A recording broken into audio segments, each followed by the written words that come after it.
भाषा की सबसे छोटी इकाई जिसके टुकड़े नहीं हो सकते उसको वर्ण कहा जाता है।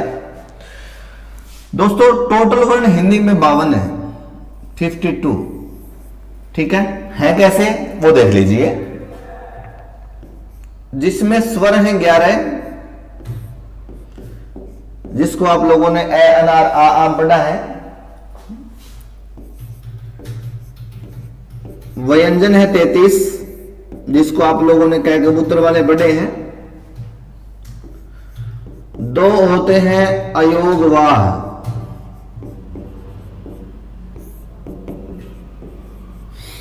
अंग और ए। इनकी काउंटिंग ना स्वरों में होती ना ही व्यंजनों में।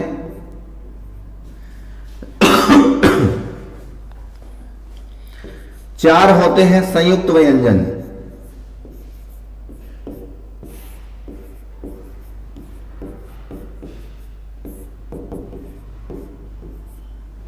संयुक्त व्यंजन कैसे हैं सुनिए। क्षय, त्रय, ज्ञ और श्रय। प्रिय विद्यार्थियों, पूरी हिंदी का ये बेसिक टॉपिक है। बिल्कुल बारीकी से हमने बाल की खाल निकालनी है, आराम से इसको सीखना है। जो क्षय होता है, संयुक्त का मतलब होता है जुड़ा हुआ। संयुक्त व्यंजन है तो इसका मतलब इसमें 2 या 2 से अधिक व्यंजन जुड़े हैं। संयुक्त वाक्य अगर आ जाए तो उसके अंदर 2 या 2 से अधिक वाक्य जुड़े होते हैं। संयुक्त अक्षर की अगर मैं बात करूं तो उसमें 2 या 2 से अधिक अक्षर जुड़े होते हैं। तो अक्षय बनता है, इसमें कै तो आधा होता है इसलिए यहां हलंत लगा दिया, और क्षय इसमें कंप्लीट होता है। इन दोनों को मिलाने से क्षय बनता है। तरह बनता है तय प्लस रह से, और ज्ञ बनता है जय प्लस य से य। ठीक है जी। और श्रय बनता है क्षय प्लस रह से। ठीक है जी। देखो 2 चीजें होती हैं, एक तो होता है क्षय और एक होता है श्री। ये जो क्षय होता है ना सलगम वाला, इसी का ही रूप ये होता है। ध्यान रखना, दोनों एक ही बात है। ठीक है। अगर इस क्षय के अंदर मैं र मिला दूं तो अपना रूप बनेगा ये, जिसको हम श्रय बोलते हैं। और इस क्षय के अंदर अगर मैं री मिला दूं तो इसका रूप बनेगा ये। हां, ये और ये इकट्ठे कभी नहीं आते। ये यानी र और री का इस्तेमाल साथ में क्षय के साथ कभी नहीं होता। 33, 11, 44, 2, 46, 4, 50। 2 होते हैं उत्क्षिप्त व्यंजन, उत्क्षिप्त वर्ण कह सकते हैं उनको, जिसका दूसरा नाम है ताड़नझात। ताड़नझात ये 2 होते हैं। ड के नीचे बिंदु है, इसको अड़य बोलते हैं, और एक ढ। इस तरह से 11 स्वर हो गए हमारे, 33 व्यंजन हो गए, 2 अयोगवा हो गए, 4 संयुक्त व्यंजन हो गए, और 2 उत्क्षिप्त वर्ण हो गए। इनको जोड़ लीजिए। 11, 33, 44, 2, 46, 4, 50 और 2, 52। इस तरह से वर्णों की जो संख्या होती है वो दोस्तों 52 होती है। इन 2 वर्णों की खास बात है, ये जो अड़य और ढ है, इन 2 वर्णों की खास बात है प्यारे बच्चों, ये किसी भी शब्द के शुरू में कभी यूज नहीं होते। ध्यान रखना, ऐसा कोई शब्द नहीं बना जिसकी स्टार्टिंग इन 2 वर्णों से हो जाए। ठीक है। स्वर 11, व्यंजन 33, अयोगवा 2, संयुक्त व्यंजन 4, उत्क्षिप्त या ताड़नझात वर्ण 2 होते हैं। इस तरह से वर्णों की संख्या जो है वो 52 होती है। भाषा की सबसे छोटी इकाई जिसके टुकड़े नहीं हो सकते उसको वर्ण कहा जाता है। ठीक है। अब ध्यान से देखना, विस्तार से हम सीखेंगे इनको।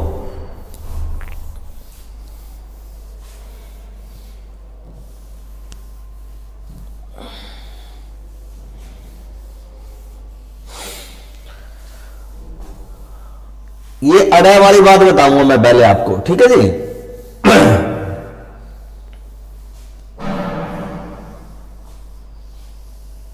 सभी को गुड मॉर्निंग, सभी को नमस्ते। ठीक है, देखो ये तो है ड, ये है ढ, ये है अड़, ये है ढ, और एक इनके बीच में भी होता है यहां बिंदु, इसको अंग बोलते हैं।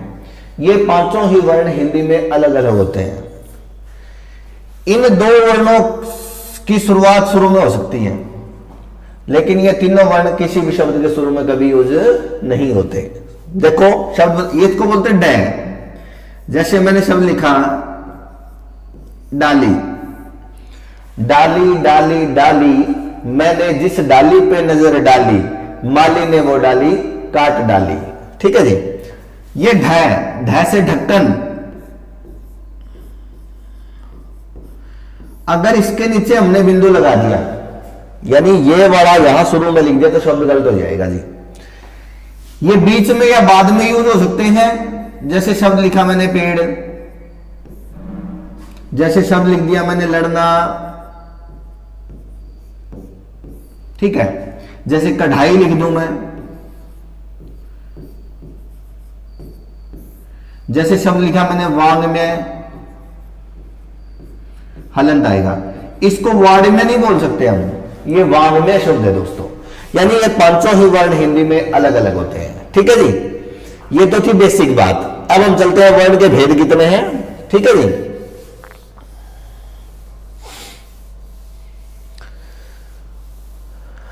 आराम से सीखेंगे, बड़े प्यार से। दोस्तों वर्ण के दो भेद होते हैं,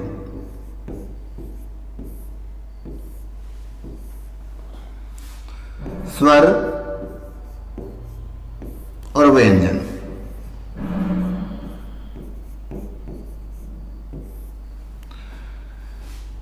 स्वर मैंने अभी अभी बताया कितने होते हैं, 11 होते हैं। वह छोटी से स्वर की परिभाषा सुनिए, जो ध्वनि स्वतंत्र रूप से बोली जाए या जिन वर्णों को बोलने में किसी अन्य वर्ण की मदद ना लेनी पड़े, वो होते हैं स्वर। स्वर टोटल कितने होते हैं, 11। स्वर के मुख्य भेद दो होते हैं दोस्तों। कितने होते हैं, 2। सबने सुना होगा हर्ष स्वर, ये है के नीचे र है जी। ठीक है, जिसका दूसरा नाम है मूल स्वर।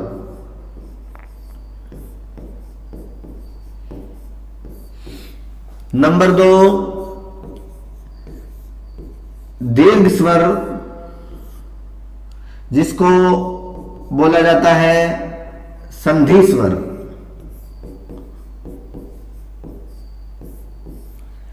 मुख्य भेद है 2, ह्रस्व और दीर्घ, दो परिभाषाएं हैं इनकी। जो ध्वनि जिन ध्वनियों को बोलने में बहुत कम समय लगता है, ह्रस्व स्वर कहलाती है, या जिनको बोलने में एक मात्रा का समय लगता है, उनको ह्रस्व स्वर कहा जाता है। ये संख्या में 4 हैं। ए, ई, इसको ह्रस्व ई बोलते हैं, यानी छोटी ई बोलते हैं। छोटा ऊ और री, ये संख्या में 4 है। ठीक है जी। दीर्घ स्वर, जिन स्वरों को बोलने में ह्रस्व से दुगुना समय लगता है, या जिन स्वरों को बोलने में 2 मात्राओं का समय लगता है, वो दीर्घ स्वर कहलाते हैं। ये संख्या में 7 हैं। आ, बड़ी ई, बड़ा ऊ, ए, आई, ओ और औ। तो 11 के 11 स्वर जो हैं वो बंट चुके हैं। 7 और 4 11 होते हैं। अब कई बच्चों के दिमाग में कि हमने तो प्लुत स्वर भी सुना है सर। ठीक है, काफी बच्चों ने पढ़ा भी है 6ठी 7वीं 8वीं कक्षा में। ठीक है, कई किस पुस्तकों में देखा भी होगा। दोस्तों अगर पेपर में आ जाए स्वर के मुख्य भेद कितने हैं, तो 2 हैं। ठीक है, अगर पूछा जाए, क्वेश्चन आ जाए भाषा विज्ञान की दृष्टि से,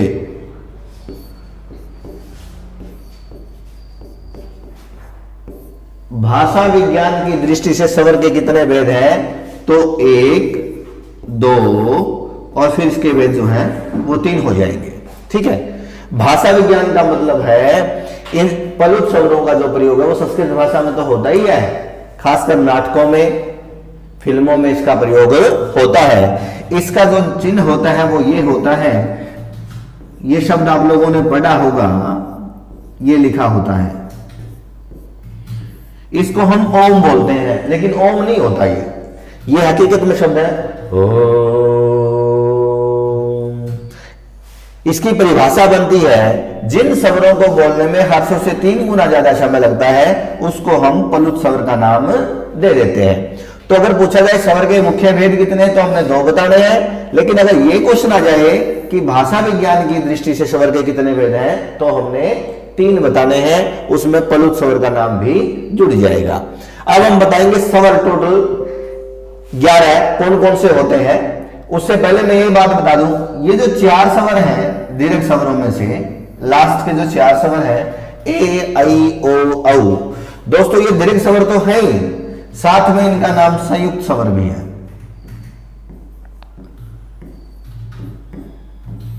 जैसे संयुक्त व्यंजन बताए थे, ऐसे संयुक्त स्वर होते हैं। इसका मतलब इसमें 2 या 2 से अधिक स्वर मिले हुए हैं। जैसे अगर मैं ए में ई मिला देता हूं तो रूप बनेगा ए, और अगर ए में ए मिला देता हूं तो बनेगा आई। ए में अगर ऊ मिला देता हूं तो बनेगा ओ, और अगर ए में ओ मिला देता हूं तो इसका बनेगा औ। इस तरह से ए आई ओ औ इनका नाम संयुक्त स्वर भी रखा गया। ठीक है जी। अब मैं बताऊंगा स्वर और उनकी मात्राएं, उसके बाद हम व्यंजन पे चलेंगे। ठीक है, स्क्रीनशॉट लेना चाहो तो स्क्रीनशॉट ले सकते हैं आप लोग। ठीक है जी।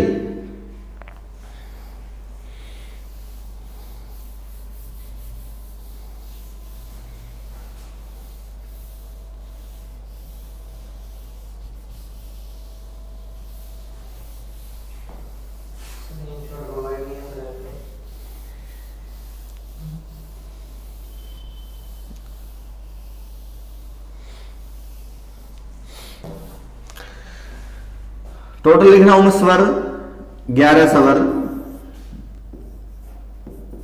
ए आ ई उ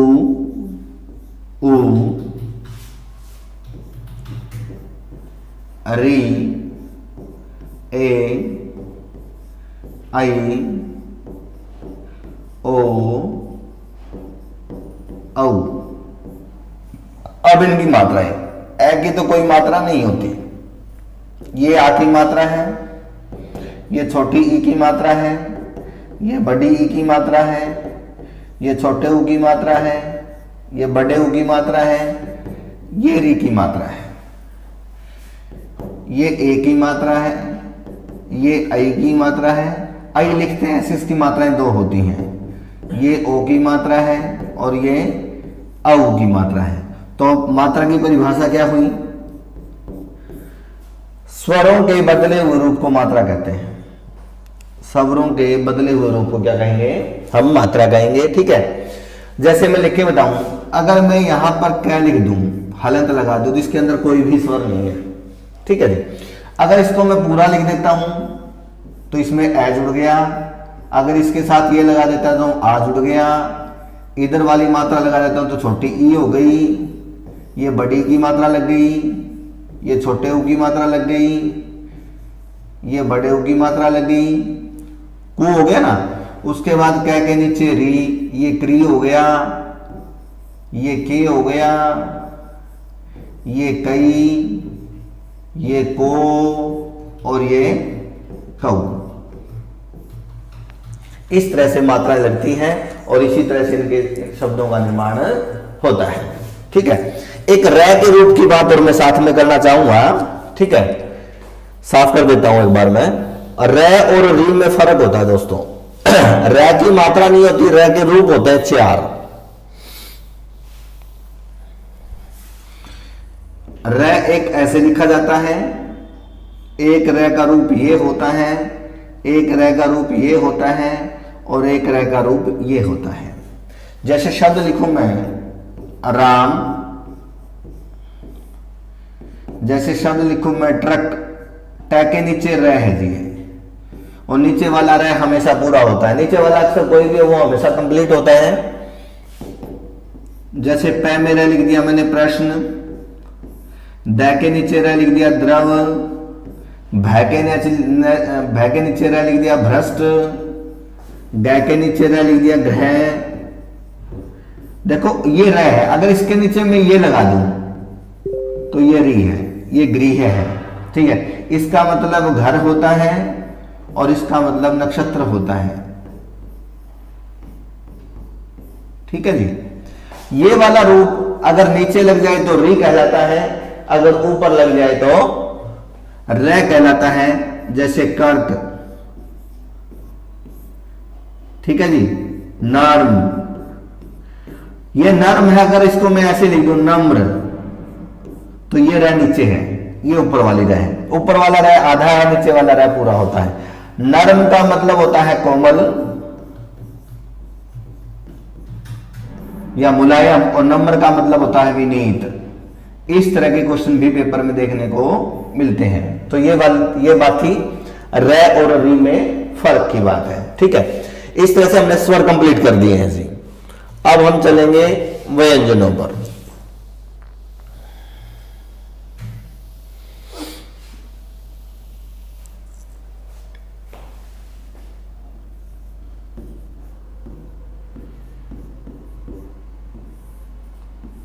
व्यंजन शब्द बना कैसे?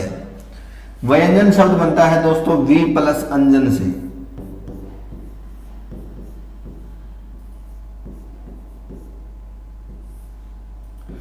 अंजन शब्द में वी उपसर्ग लगाने से व्यंजन शब्द बना। अगर व्यंजन शब्द में पूछा जाए कि उपसर्ग छांटे तो हमने कौन सा छांट देना है?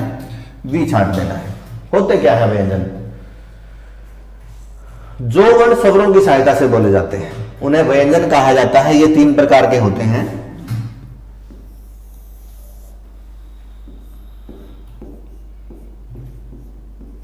स्पर्श,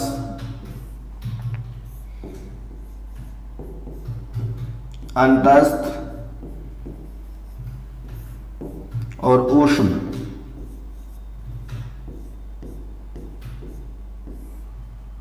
अब ये क्वेश्चन रीट के पेपर में आया था ऊष्म व्यंजनों का। अगर आप लोगों को ध्यान हो 2016 के आसपास की बात है कि ऊष्म व्यंजनों को लिखने का सही अनुक्रम बताएं। क्वेश्चन कैसे आया था? उन्होंने लिख रखा था ए ऑप्शन में श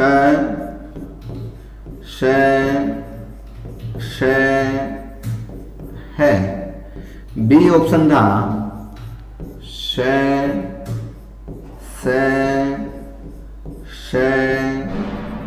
है, सी ऑप्शन था श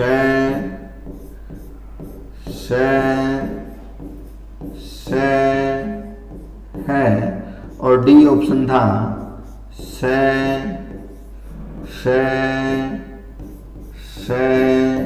है। और इस क्वेश्चन की वजह से भी कई बच्चे 1 नंबर से फेल हो गए थे। तो सबसे पहला आप कमेंट करके बता सकते हैं कि आंसर क्या आना चाहिए इसका, ठीक है। तो इसका आंसर प्यारे बच्चों रहेगा सी, ठीक है। पहले शैतान लोग आते हैं और शैतान लोग फिर षड्यंत्र रचते हैं और इस बात के सभी साक्षी होते हैं। या अगर आप लोगों ने पढ़ा होगा पहले शह सलगम, शह षटकोण, सह सपेरा और है हल। तो एक एक बारीकी वाले क्वेश्चन भी पेपर में हल्के से हल्का क्वेश्चन आ सकता है और भारी से भारी क्वेश्चन आ सकता है। तो ध्यान रखना ऊष्म व्यंजन ये लास्ट के 4 होते हैं, ये वाले इसके सामने लिख देता हूं मैं, देखें।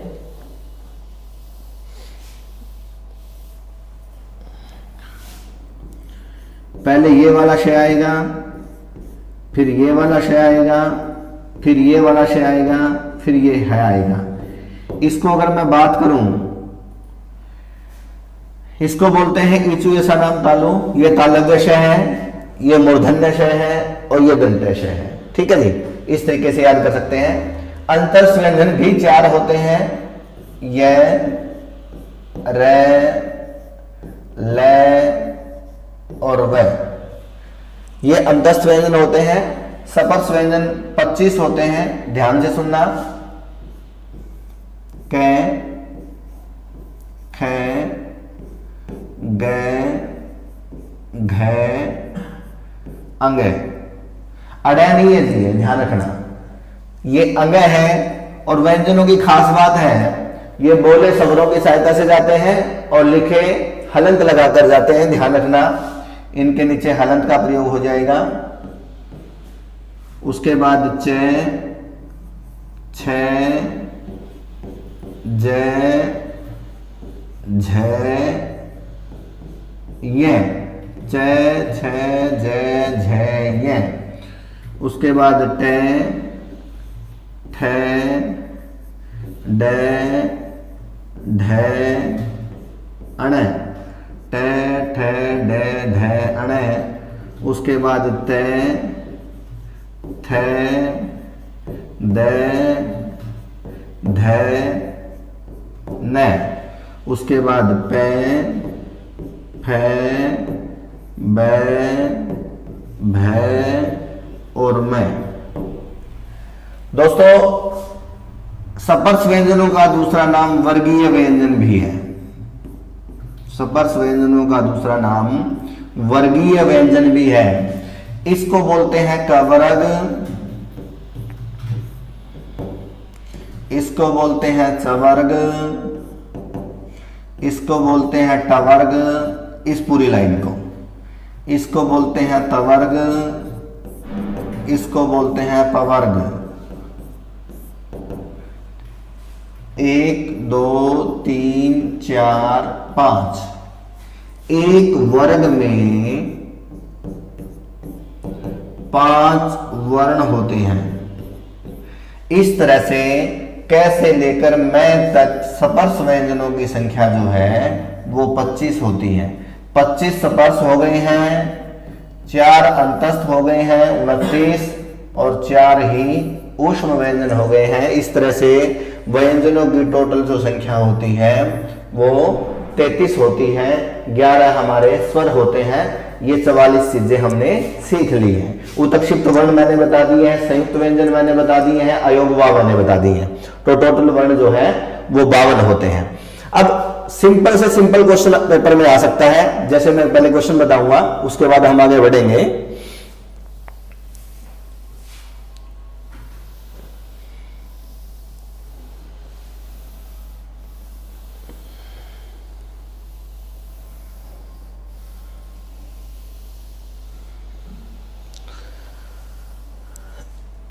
पेपर में आ जाएगा, यहां अगला लिख देगा ख,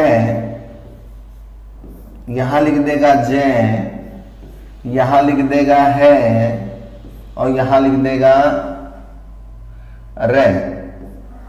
ये ऑप्शन हो गए 4, ए, बी, सी और डी। पेपर में आ जाएगा क्वेश्चन, निम्न में से ऊष्म व्यंजन छांटे। ऊष्म व्यंजन छांटे, तो हमें पता है तीनों से और है ऊष्म व्यंजन होते हैं। ठीक है, तो अपना जो आंसर हो जाएगा वो सी ऑप्शन के साथ चला जाएगा, है अपना आंसर सही हो जाएगा। कई बार इस तरीके से क्वेश्चन आ जाता है कि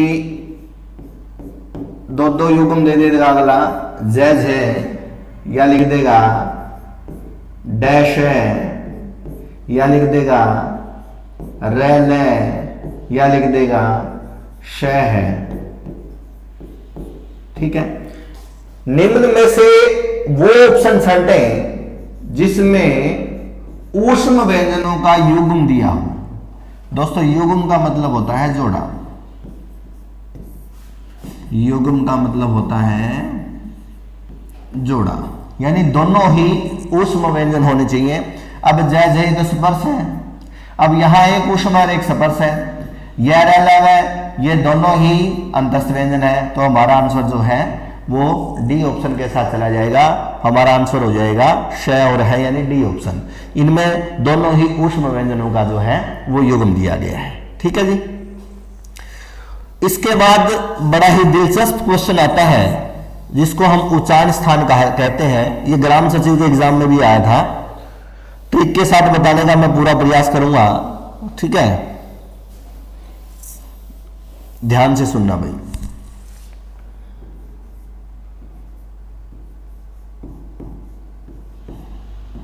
उच्चारण स्थान,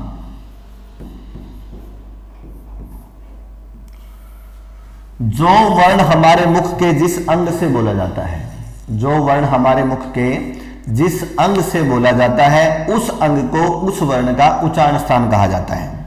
ठीक है, आपने सुना होगा कई वर्ण कंठ से बोले जाते हैं, कई वर्ण तालु से बोले जाते हैं, कई मूर्धा से बोले जाते हैं, कई दंत से बोले जाते हैं, कई ओस से बोले जाते हैं, कुछ कंठोष्ठ से बोले जाते हैं, कुछ दंत ओष्ठ से बोले जाते हैं। ठीक है, कुछ कंठ तालु से बोले जाते हैं। तो इनका क्या लॉजिक है और कैसे हम इनको सीख पाएंगे, ध्यान से सुनना। मैंने एक सूत्र लिखा, संस्कृत का एक सूत्र होता है अकूह विसर्जनीय नाम कंठ है। ये जो दो बिंदु होते हैं इनको विसर्ग बोलते हैं। ठीक है जी, कई बार तो यही क्वेश्चन आ जाता है कि इन विसर्गों का उच्चारण कौन से वर्ण की तरह होता है। अगर आपने पढ़ा हो कभी, अगर मैं शब्द लिख दूं ये, तो इसको हम क्या बोलेंगे, इसको हम शब्द बोलेंगे अतः। ठीक है जी, अतः बोलेंगे तो कहने का तात्पर्य मेरा ये है इस विसर्ग का उच्चारण हमने है की तरह किया। ठीक है, काफी बार क्वेश्चन आ चुका है एचएसएससी के अंदर, विसर्गों का उच्चारण कौन से वर्ण की तरह होता है, तो है की तरह होता है, अर्थात जहां से है बोला जाएगा वहीं से विसर्ग बोला जाएंगे। तो इसका मतलब अकूह विसर्जनीय नाम कंठ है तो संस्कृत का सूत्र, लेकिन उसको सिंपली तरीके से बताता हूं। ऐसे लिख दिया मैंने ए और आ दोनों। कु का मतलब है कै वर्ग, कै वर्ग मैंने अभी बताया आपको, कै ख ग घ अंग, और है को है लिख दिया और विसर्ग को विसर्ग लिख दिए। ये जितने भी वर्ण हैं ये कंठ से बोले जाते हैं। पेपर में कंठे लिख देते हैं, ये भी शब्द लिख सकते हैं, वो कहीं कंफ्यूज हो जाओ आप, कंठे, कंठ या कंठे। तो ये सारे के सारे वर्ण जो हैं वो कंठे हैं। ए आ, अकूह नाम याद किया, इससे ए आ, इससे कै वर्ग, इससे है। ठीक है, ये सारे के सारे वर्ण, कै वर्ग का मतलब कै वाली पूरी लाइन, क ख ग घ अंग। ठीक है जी, फिर मैंने लिख दिया ईचु यश, ईचु यशा नाम तालो। ठीक है जी, ईचु यशा नाम तालु। ई, इस ई से मैंने दोनों ई लिख दी, चू से मैंने छ वर्ग लिख दिया, च छ ज झ य से य लिख दिया और श से श लिख दिया। ईचु यश नाम याद करो, और ये जितने भी वर्ण हैं वो तालु से बोले जाएंगे। इसको हम तालव्य भी बोल सकते हैं। ठीक है, समझ आ रहा है ना। पेपर में आ गया छह का उच्चारण स्थान बताएं, तो छह वाली लाइन में आता है ईचु यश, हमको याद है, फटदेसी तालु बता देंगे। ऋतु रस, ऋतु रस, ये शायद ध्यान रखना कौन सा लिखा हूं। मूर्धा, मूर्धा मसूड़ों को बोलते हैं। ठीक है जी। री, टे वर्ग, टे वर्ग का मतलब टे ठे डे ढे अणे, रे और श। ठीक है जी, ये कहां से बोले जाएंगे, मूर्धा से बोले जाएंगे। मूर्धा का मतलब मसूड़े, मूर्धा। मूर्धन्य बोल सकता है अगला, मूर्धन्य। यही क्वेश्चन ग्राम सचिव में आया हुआ था, छाटा गया था निम्न में से मूर्धन्य वर्ण छाटे, वहां एक ऑप्शन में ट दिया गया था, उसी को टिक करना था। ठीक है नहीं, क्योंकि ट वर्ग है ये। तुलसी शब्द लिख दिया है तो तुलसा नाम दान लृ तुलसा नाम दंत है, लेकिन तुलसी शब्द याद कर लो, ये सारे दंत से बोले जाएंगे। तू से तय वर्ग, त थ द ध न, ल से ल और से स, ये सारे जो है वो दंत से बोले जाएंगे। इसको हम दंते भी कह सकते हैं। ठीक है जी, लृ तुलसा नाम दंत है, तथ दन लैस है। ठीक है, उनको याद करने के लिए जैसे मैं लिख दूं ऊ और पै वर्ग लिख दिया, ऊ पै वर्ग ओस्ट से बोले जाएंगे, ऊ पै वर्ग ओस्ट, पै फै बै भै मैं दोनों और छिपेंगे आपस में। ठीक है, ए और आई, अभी थोड़ी देर मैंने आपको एक बात बताई थी भाई, ए में ई मिलाने से ए बनता है, तो ए कहां से बोला गया? कंठ से। ई कहां से बोला गया? तालु से। तो दोनों लिख दो, ए और आई कंठ तालु से बोले जाएंगे, ए और आई कंठ तालु से बोले जाएंगे। ठीक है जी, अगर मैं लिख दूं ओ और औ,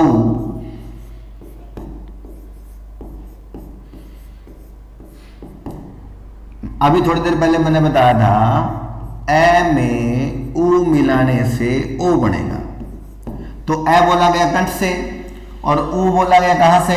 ओस्ट से। तो दोनों लिख दो, कंठ ओस्ट। तो इनके उच्चारण स्थान दो हो जाएंगे, कंठ ओस्ट। एक अल्फाबेट बचा है जिसको हम व बोलते हैं दोस्तों, व बोला जाता है दंतोष्ठ से। बोल के देख लो, ऊपर वाले दांत नीचे वाले होठों को छुएंगे, दंतोष्ठ।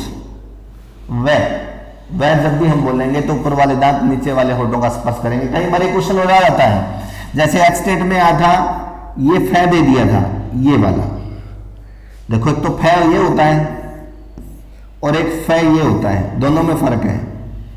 ठीक है, इसको बोलते हैं नुक्ता, नुक्ता बोलते हैं इसको। अगर एक तो शब्द लिख दूं मैं फन और एक शब्द लिख दूं मैं फन, तो दोनों में फर्क है। इसको बोलते हैं सांप का फन, सांप का फन, और ये फन इसको बोलते हैं हुनर। दोस्तों यहां हुनर की कदर है, प्रतिभा, टैलेंट की कदर है। ठीक है जी, तो इस ये जो नीचे बिंदु लग रहा है इसको हम नुक्ता बोलते हैं। उर्दू यानी फारसी के शब्दों के नीचे ये ज्यादातर मिलता है आपको। फन होता है सांप का फन और फन होता है फन। बोलेंगे तो ऊपर वाले दांत नीचे वाले होठों का ही स्पर्श करेंगे, यानी ये फै भी कहां से बोला जाता है? दंत ओष्ठ से बोला जाता है। तो इस तरीके से हम उच्चारण स्थान बड़े आराम से याद कर सकते हैं। कई बार एक क्वेश्चन और आ जाता है कि प्रत्येक वर्ग का पंचम अक्षर अंग, ये अड़ाय नहीं होता, ये ध्यान रखियो, बीच में बिंदु वाला अड़ाय नहीं होता, अंग होता है। अंग ये अण न मैं, अंग ये न मैं, ये लास्ट के पंचम अक्षर होते हैं प्रत्येक वर्ग के। प्रत्येक वर्ग का पंचम अक्षर कहां से बोला जाता है? प्रत्येक वर्ग का पंचम अक्षर नासिका से बोला जाता है, नाक द्वारा। यह भी क्वेश्चन एक बार आया है भाई, प्रत्येक वर्ग का पंचम अक्षर कहां से बोला जाता है? तो हम बोलेंगे नाक द्वारा बोला जाता है। एक क्वेश्चन 99% उच्चारण स्थान में से बनता है। ठीक है जी, क्वेश्चन देखो कैसे आएंगे, कैसे हमने याद करना है। अकुह, इचुयस, रेटुरस, तुलसी, ऊ पै वर्ग, ए आई ओ औ व, ये सारे के सारे उच्चारण स्थान हमारे। अकुह विसर्जनीय नाम कंठ है, इचुयसा नाम तालु, रेटुरसा नाम मूर्धा, लृ तुलसा नाम मूर्धा, लृ तुलसा नाम दंत है। तो इस तरीके से क्वेश्चन दोस्तों आते हैं। देखें क्वेश्चन बताता हूं, मैं रिपीट करता हूं कैसे आप लोगों ने आंसर देना है, किस तरीके से क्वेश्चन आते हैं। दो क्वेश्चन बता देता हूं।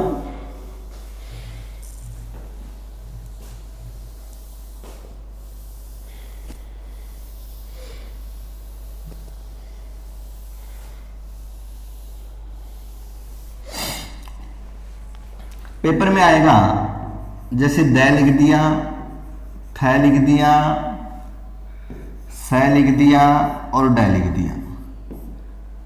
पेपर में आएगा निम्न में से वो वर्ण छांटे जिसका उच्चारण स्थान दंत नहीं है। क्वेश्चन को ध्यान से नहीं पढ़ते कई बच्चे, दंत नहीं है नहीं देखते और वो द के ऊपर ही आंसर टिक कर देते हैं। दंत नहीं है पूछ रखा है, इसका मतलब जो दंत से बोले जाते हैं वो नहीं बताने, जिनका उच्चारण स्थान दंत नहीं है उसका हमने आंसर देना है। तो अपने को एक चीज याद है, तुलसा नाम दंत है, तुलसी, तुलसी याद है ना। तय थ द धन है, तो ये भी तय वाली लाइन में है, ये तय थ है और यही स है, अर्थात ये तीनों ऑप्शन तो दंत से बोले जाते हैं। तो हमने आंसर कौन सा टिक करना है, ड, क्योंकि ड जो है वो मूर्धा से बोला जाता है। ये क्वेश्चन ग्राम सचिव में आया था, निम्न में से मूर्धन्य वर्ण छांटे, मूर्धन्य वर्ण छांटना है, अर्थात जो वर्ण मूर्धा से बोला जाता है। तो उसमें क्वेश्चन था, छ लिखा हुआ था, ग लिखा हुआ था और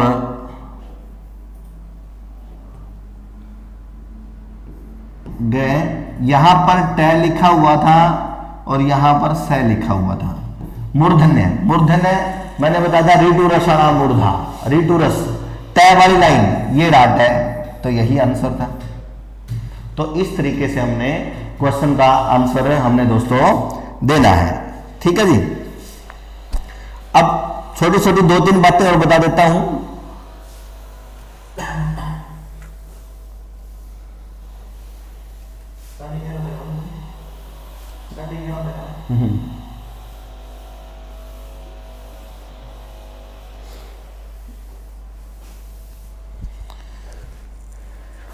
एक शब्द होता है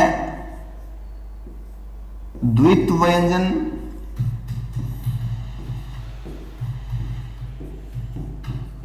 और एक शब्द होता है व्यंजन गुच्छ।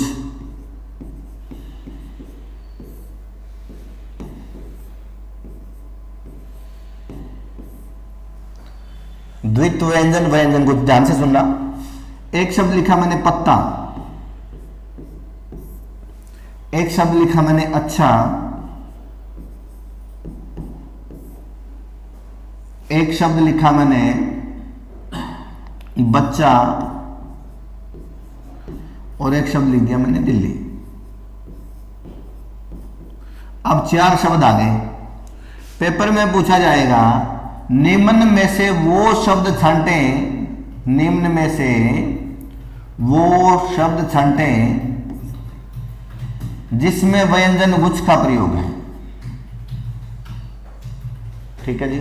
व्यंजन गुच्छ में और द्वित्व व्यंजन में फर्क है कुछ नहीं, सिर्फ सुनना ही है, आसान है बिल्कुल। तो ये जो जब एक जैसे व्यंजन हो, एक जैसे इकट्ठे व्यंजन हो, एक आधा और एक पूरा, पहले आधा और फिर पूरा व्यंजन हो, ध्यान रखना, उसको हम बोलते हैं द्वित्व व्यंजन। पत्ता में 2 तय है, बच्चा में 2 च है और दिल्ली में 2 ल है और सारे ही व्यंजन है। इनको दोस्तों बोलते हैं द्वित्व व्यंजन। और जब एक व्यंजन अलग हो, दूसरा व्यंजन अलग हो, आधा और पूरा, ये तो एक जैसे थे, एक समान। जब असमान व्यंजन हो, जब असमान व्यंजन की अगर मैं बात करूं तो उसको हम बोलते हैं व्यंजन गुच्छ। तो इसका जो आंसर रहेगा वो व्यंजन गुच्छ वाला अच्छा रहेगा, ध्यान रखना। द्वित्व व्यंजन में एक जैसे व्यंजन होते हैं और व्यंजन गुच्छ में 2 असमान व्यंजन होते हैं, एक आधा और एक पूरा। ठीक है जी। अब कुछ बेसिक नॉलेज उसके बाद हम अगली कक्षा में हम पढ़ेंगे, ध्यान से सुनना भाई।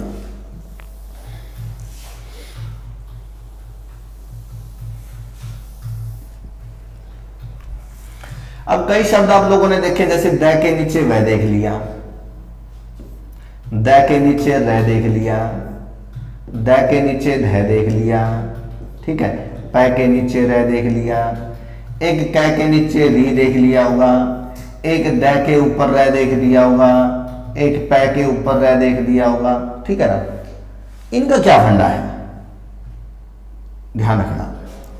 दोस्तों ऊपर वाला कोई भी अक्षर हो, ऊपर वाला कोई भी अक्षर हो वो हमेशा आधा होता है। आधा का मतलब होता है उसके अंदर स्वर नहीं होता। ऊपर वाला कितना ही पहलवान क्यों ना दिखे आपको, वो हमेशा अपंग रहेगा क्योंकि हल्की चीज ऊपर तैरती है।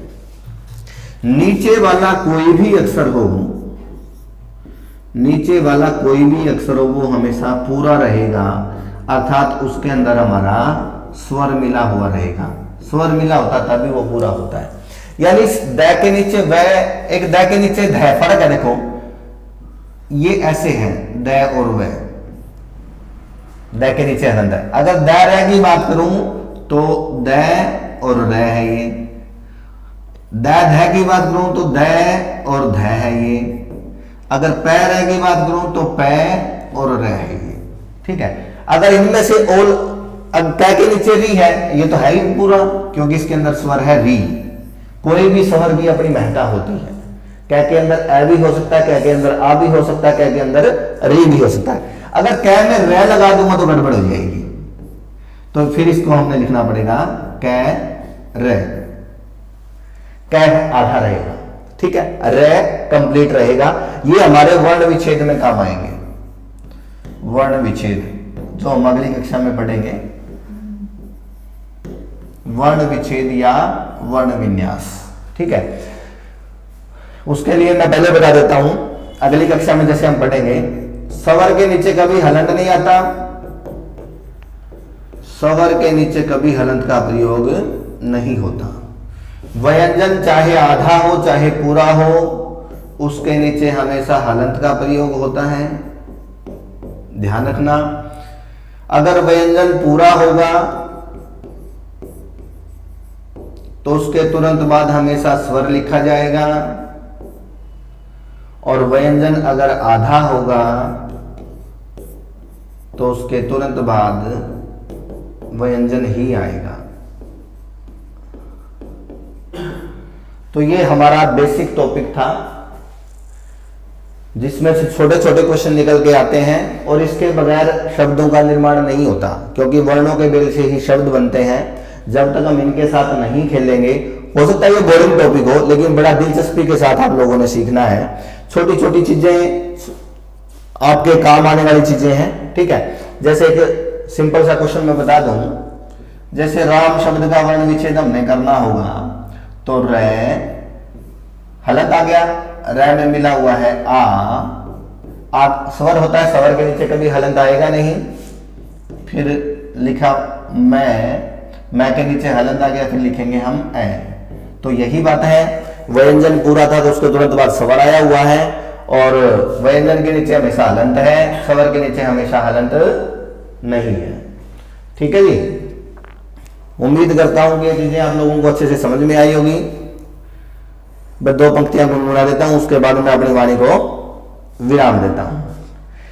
इस कर्म भूमि पर सफल होने के लिए श्रम सबको करना पड़ता है। ये वाला श्रम, ये होता श्रम। श्रम का मतलब होता है दोस्तों मेहनत। इस कर्म भूमि पर सफल होने के लिए श्रम सबको करना पड़ता है। खुदा तो सिर्फ लकीरें देता है लेकिन रंग हमें भरना पड़ता है। दोस्तों रंग भरने के लिए बेटर एनो लैब पर आप CET का बैच ज्वाइन कर सकते हैं अगर आप लोगों ने सरकारी नौकरी को प्राप्त करना है। और मैंने आपको बताया था सरकारी नौकरी की बड़ी इज्जत होती है, समाज में बाबूजी बाबूजी कह के लोग बोलते हैं। दूसरी बात तो भाई सबसे बड़ी बात है, रिश्ता हो जाता है, एक पंथ दो काज। इन्हीं बातों के साथ अगली क्लास में हम मिलेंगे। मैं अपनी वाणी को विराम देता हूं।